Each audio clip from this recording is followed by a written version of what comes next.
इसमें हम आपको मल्टी लेयर बाइनरी क्लासिफिकेशन सिखाएंगे केरोस्की में। इसमें और ये जो मॉडल है फ़र्क थोड़ा सा ही है कि इसके अंदर हमने एक ही लेयर थी, अब हमने मल्टी लेयर हमने डालनी है। होगी हमारी बाइनरी क्लासिफिकेशन ही होगी, लेकिन मल्टी लेयर होगी। मसलन कि आपको मैं बता देता हूँ कि जो इनपुट होगा हमारा ये हमारा इनपुट है, ठीक है। ये x1 x2 x3, ठीक है। अब हमने जो मल्टी लेयर का मतलब ये है कि हमने हिडन लेयर्स लगानी है। हिडन लेयर जो हमने लगानी है तो हम पहली एक हिडन लेयर लगाते हैं यहाँ पर, ये वाली, और ये करते करते हमने ये जो हिडन लेयर है ये हम 50 न्यूरॉन इसके ऊपर है, ठीक है। फिर हम एक दूसरी हिडन लेयर्स लगाते हैं यहाँ पर, ये वाली हिडन लेयर है ये, इसके ऊपर जो वो 20 न्यूरॉन्स हैं, ठीक है। ये हिडन लेयर 2 है, ये हिडन लेयर 1 है, ठीक है। इसके ऊपर जो है वो 50 हैं, इसके अंदर 20 हैं, लेकिन आउटपुट जो है ना उस पर एक ही आपका न्यूरॉन है। ये बाइनरी होगी, यहाँ पे 0 या 1 होगा, ठीक है। अब इसमें और ये जो पहला हमने बताया था आपको, इसमें फ़र्क सिर्फ ये है कि इसके अंदर जो लेयर थी वो एक थी, अब इसके अंदर हमने 2 लेयर लगा दी हैं और हिडन लेयर 2 लगा दी है, न्यूरल नेटवर्क बड़ा लगा दिया। अब यहाँ पर आपको अंदाज़ा होगा कि जो हमने सिक्वेंशियल की बताई थी कि उसकी क्यों ज़रूरत पड़ी, केरोस्की की सिक्वेंशियल की इसलिए ज़रूरत पड़ी कि हमने सीक्वेंस के अंदर हिडन लेयर लगाई और डेंस इसलिए लगाया कि ये डेंसली कनेक्टेड होंगी, ठीक है। अब इसको आप जो पहले हमने कोड लिखा था उसी कोड के मुताबिक ही हम इसको करेंगे। थोड़ा सा फ़र्क इसके अंदर ये होगा कि ये जो नंबर ऑफ लेयर्स हैं जो 50 आ जाएगा, न्यूरॉन 50 आ जाएंगे, फिर दूसरी हिडन लेयर लगाएंगे उसके अंदर 20 आ जाएंगे। अच्छा, इसको हमने इसके अंदर एक और चीज़ मैंने आपको सिखानी है यहाँ पे, वो है आपका एक्टिवेशन फंक्शन, ठीक है। एक्टिवेशन फंक्शन जो है ना वो मैंने थोड़ा सा आपको बताना है कि वो क्या होगा।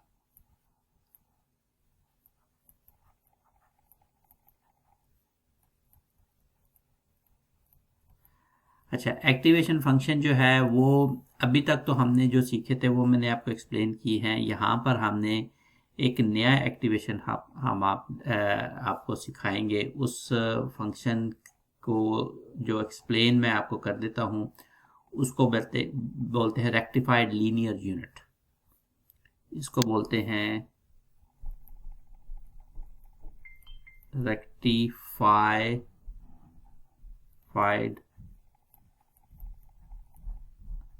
Linear unit. इस एक्टिवेशन को डिफाइन कैसे किया जाता है?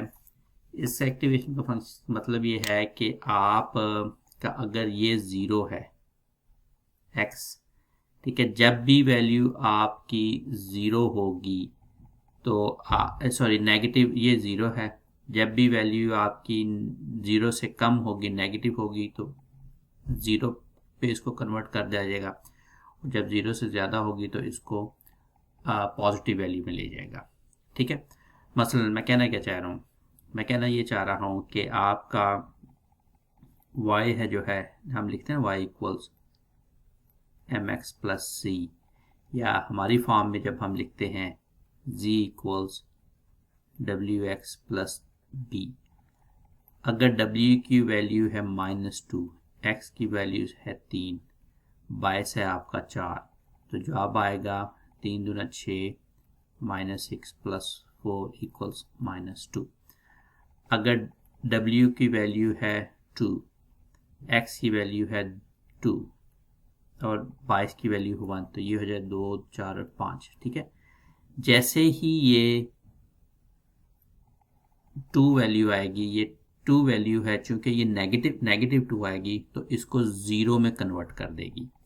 और अगर ये 5 की वैल्यू आएगी तो इसको वैल्यू को कन्वर्ट कर देगी उसी फॉर्म में, 5 पॉजिटिव वैल्यू को पॉजिटिव रहने देगी, अगर नेगेटिव वैल्यू होगी तो उसको ज़ीरो में कन्वर्ट कर देगी। ठीक है, इसको आप rectified RELU rectified linear unit भी आप बोलते हैं। ये रेक्टिफाइड लीनियर यूनिट जो है ना, ये मल्टी लेयर में हम इस्तेमाल करते हैं। इस very effective and very popular rectification function है। इसको आप जब भी आप इस्तेमाल करेंगे इसके अंदर मल्टी लेयर में इस्तेमाल करें तो आपको ये इस्तेमाल करना पड़ेगा। ठीक है, एक्टिवेशन फंक्शन को आप थोड़ा सा मज़ीद आप स्टडी करेंगे तो आपको अंदाज़ा होगा कि इसका कहने का मतलब क्या है, कि रेक्टिफाई द लीनियर यूनिट्स का मतलब क्या है। फिर मैं आपको बता देता हूँ, जब भी आपका इनपुट टाइम्स वेट प्लस बाइस, जब ये वैल्यू माइनस होगी तो वो उसको ज़ीरो कर देगा और प्लस को वो प्लस में ही रहने देता है जो भी इसकी वैल्यू आएगी। अब ये माइनस में क्यों आएगी, इसलिए आएगी क्योंकि ये डब्ल्यू जो है और बी ये तो रेंडमली हम पिक करते हैं, तो रेंडमली जब पिक करते हैं तो वो कंप्यूटर खुद पिक करता है, तो नेगेटिव वैल्यू भी हो सकती है, लिहाजा इसको हम कन्वर्ट कर देंगे एक रेलू के ज़रिए। अच्छा, अब मैं आपको कोड की तरफ लेके जाता हूँ। अब जो हमने पहले कोड आपको बताया था, इस कोड में थोड़ा सा फ़र्क होगा कि इसके अंदर हमने ये यूनिट्स हमने जो है ना मल्टी लेयर्स हमने इस्तेमाल करनी होगी। थोड़ा सा मैं आपको फ़र्क बता देता हूँ कोड में ही कि आप यहाँ पर आ जाएं। यहाँ पे थोड़ा सा फ़र्क आएगा कि ये वाला कोड जो हमने पहले मैंने आपको दिखाया ये बिल्कुल इसी तरह ही होगा, सिर्फ ये है कि हमने यही करना है कि लाइब्रेरीज इंपोर्ट करनी है, वही टेंसर फ्लो से टेंसर फ्लो को करना है, पैंडस करना है, मैट प्लॉट करना है हमने, फिर केरॉस में से आपने सिक्वेंशियल और डेंस करनी है, फिर वही डेटा फाइल आपने पढ़नी है।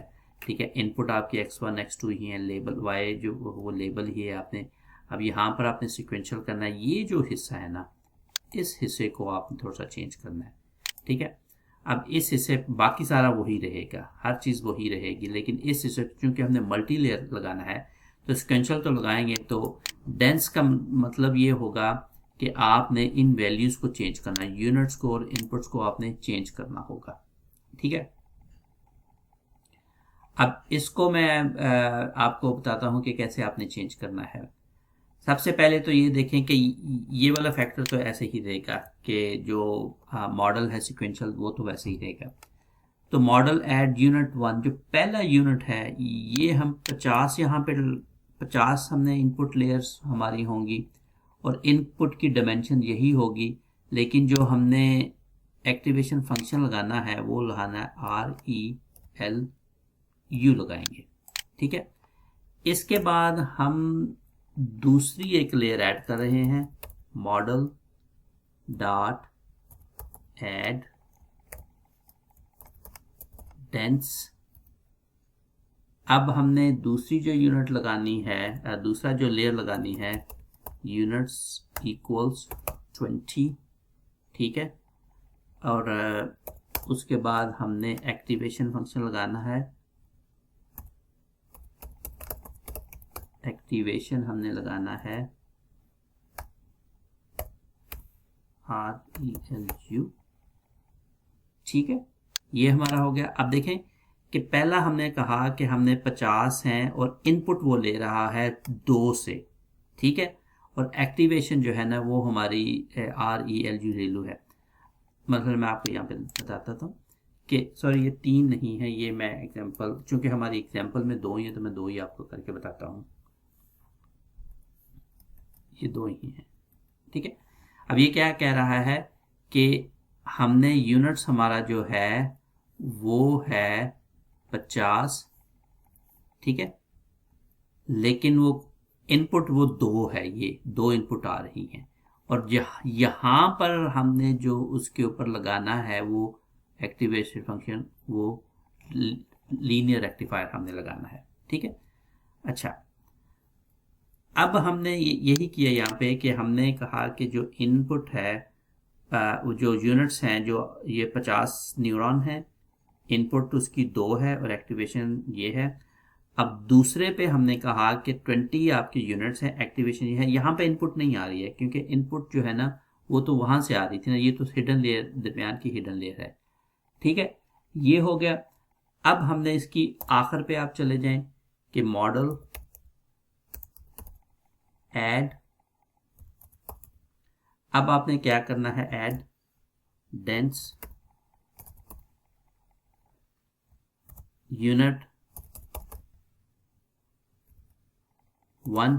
अब बाहर आपकी जो आउटपुट है वो एक ही यूनिट आ रही है, उसकी जो इनपुट है, इनपुट डायमेंशन जो है आउटपुट पे वो 2 है। ठीक है, और अब यहाँ पे जो आपने एक्टिवेशन जो आपने लगाना है वो अब आप लगाएंगे सिग्मॉइड, क्योंकि आउटपुट अब आपकी बाइनरी आ रही है। जब आपकी बाइनरी आउटपुट होती है तो आपने सिग्मॉइड लगाना होता है।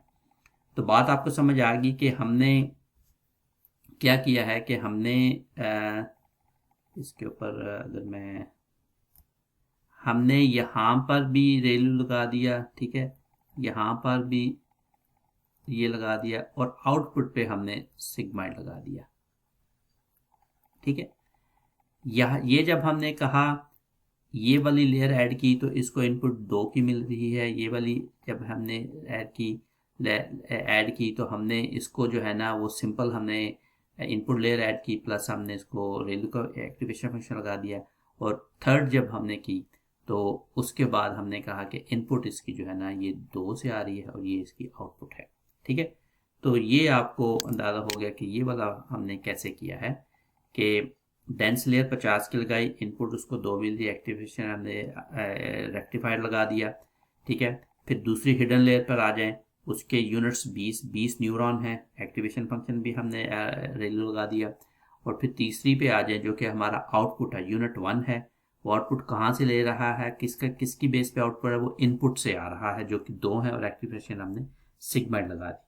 अच्छा, बाकी जो का कोड है वो सारा का सारा वैसा ही रहेगा, उस कोड में कोई फ़र्क नहीं आएगा, वो वैसा के वैसे ही हम इसको बाइनरी क्रॉस एंट्रोपी रहेगी, मैट्रिसेस की फॉर्म में ये इसकी एक्यूरेसी उसकी रहेगी। और मॉडल जो है ना वो तो मैं थोड़ा सा इसको कर दूं कि मॉडल की समरी मैं आपको बताऊं कि मॉडल की इस फॉर्म में समरी क्या हो। अगर मैं इसको रन करूं तो यूनिट 1, अच्छा यूनिट 1 इक्वल आएगा यहाँ पे साइन।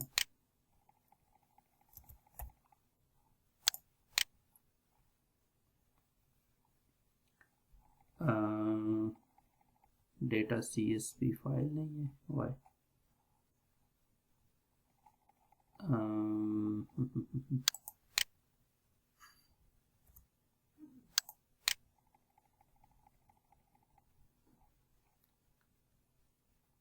अच्छा जी, अब ये रन कर रहा है और एक्टिवेशन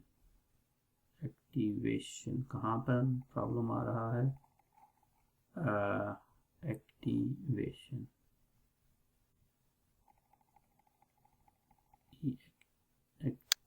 यहाँ पे आ रहा है मसला।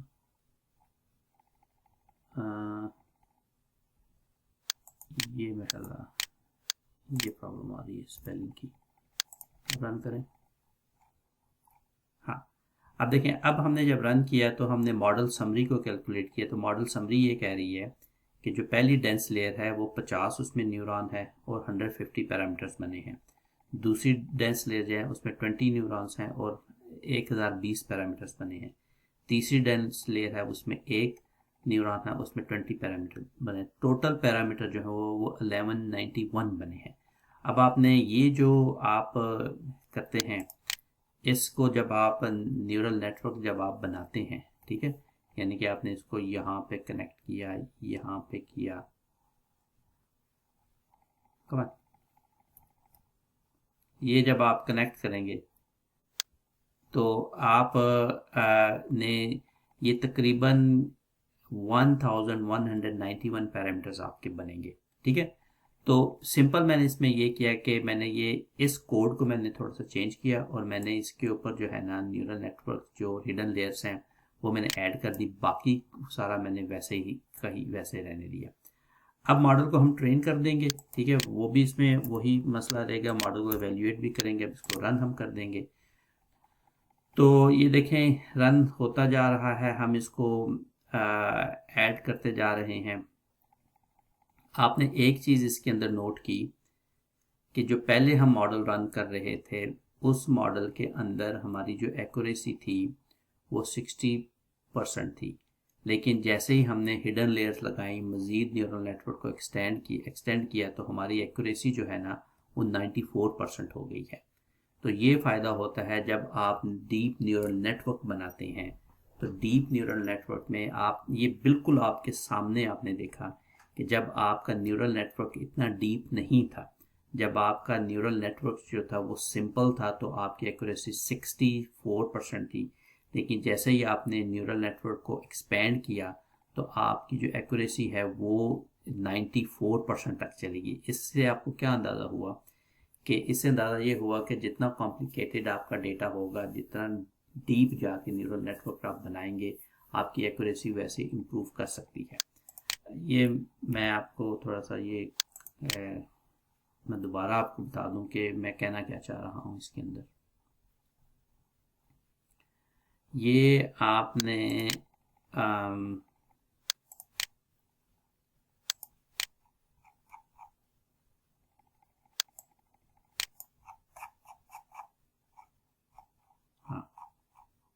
ये मैं सर ये कह रहा हूँ कि ये वाला जो डीप न्यूरल नेटवर्क है, ये जो हमने यहाँ पर मैंने आपको बनाने की कोशिश की है, इसको अब आपने हिडन लेयर्स लगाई तो आपकी एक्यूरेसी 94% होगी। जब ये था तो आपकी एक्यूरेसी 64% थी। लेकिन यहाँ से यहाँ पे जाने में आपने एक्यूरेसी जो है ना वो 94 तक ले गए। अगर मज़ीद आप इसके अंदर ऐड करेंगे तो शायद एक्यूरेसी आप मज़ीद बढ़ जाएगी, हो सकता है आपकी एक्यूरेसी बढ़ जाए इसके अंदर। तो टाइम लगता है, जो आपके पैरामीटर्स हैं वो नंबर ऑफ पैरामीटर्स बढ़ जाते हैं, आपकी कंप्यूटेशन पावर आपको ज़्यादा चाहिए होगी, टाइम लगता है, लेकिन आपकी एक्यूरेसी भी बढ़ जाती है। तो यहाँ से आपको अंदाज़ा हो गया कि डीप न्यूरल नेटवर्क क्यों इसको कहते हैं। इसके अंदर एक और चीज़ जो हमने इस्तेमाल की वो रेक्टिफाइड लीनियर यूनिट हमने इस्तेमाल किया, और इसका सबसे बड़ा फ़ायदा हो गया कि जब भी आपके पास नेगेटिव वैल्यूज़ आती हैं वो उसको ज़ीरो में कन्वर्ट कर देता है और बाकियों को वैसे रहने देता है। इससे फ़ायदा ये है कि जो जो आपका नेटवर्क है वो कन्वर्ज क्विकली हो जाता है। आई होप इससे आपको अंदाज़ा हो गया होगा कि न्यूरल नेटवर्क जो है वो जब आपको बनाना हो और ये जो ऐड आप करते हैं इसका मतलब इसका क्या है। वैसे इसमें आप एक और भी ऐड कर सकते हैं लेयर अगर आप करना चाहें, और उसको आप टेस्ट करें, आप अपनी तरफ से आप टेस्ट करें कि एक और लेयर इसके अंदर ऐड करें। फिर आप टेस्ट करें कि अगर आप 50 न्यूरॉन की ऐड लेयर करते हैं या 100, चले मैं इसको यहाँ पे मैं कहता हूँ कि इसको 100 हम कर देते हैं, ठीक है, इसको मैं 50 कर देता हूँ। तो इसको रन करके देखते हैं कि फिर हमारी एक्यूरेसी क्या आती है। मैंने अब जो पहली लेयर में उसमें 100 न्यूरॉन्स कर दिए, दूसरी लेयर में मैंने 50 न्यूरॉन्स कर दिए, ठीक है, और उसने अब रन करना शुरू कर दिया, ठीक है, और इसके पैरामीटर्स जो है ना वो अभी ये 94 तक गया है, इससे बड़ा नहीं है, ठीक है, ये तकरीबन 94 तक ही है वो गया, इससे बड़ा नहीं है। तो ये आपको प्ले अराउंड करना पड़ेगा कि आपने कितनी हिडन लेयर्स लगानी है, कितने न्यूरॉन्स लगाने हैं, क्या हिडन लेयर्स बढ़ाने से आपकी एक्यूरेसी बढ़ेगी या न्यूरल नेटवर्क के जो न्यूरॉन है ईच लेयर में वो बढ़ाने से आपकी एक्यूरेसी बढ़ेगी। तो वो आपको प्ले अराउंड करना होगा, यानी कि मैं कहना ये चाह रहा हूँ कि एक्यूरेसी बढ़ाने के लिए या तो हिडन लेयर बढ़ाएंगे तो चेक करें उससे एक्यूरेसी बढ़ती है, या आप ये देखें कि न्यूरल जो एक हिडन लेयर है उसके अंदर नंबर ऑफ न्यूरॉन्स बढ़ा दें, फिर आपकी एक्यूरेसी बढ़ती है। तो ये आपको प्ले अराउंड करना पड़ेगा, इसमें कोई रॉकेट साइंस कोई ऐसा रूल ऑफ थंब नहीं है कि मैं आपको यहाँ पे बताऊंगा, ये आपको खेलना पड़ेगा, बार बार खेलना पड़ेगा एक्यूरेसी को इम्प्रूव करते हुए। I hope it makes sense and अब आप इसकी खुद एग्जांपल करें, हिडन लेयर्स बनाएं, नंबर ऑफ न्यूरॉन बनाएं और इसी डेटा को इस्तेमाल करें, फिर देखें आपकी एक्यूरेसी इंक्रीज होती है डिक्रीज होती है, ठीक है। चलें अगले एक्सरसाइज में हम आपको कोई नई चीज़ सिखाते हैं। Thank you, bye bye.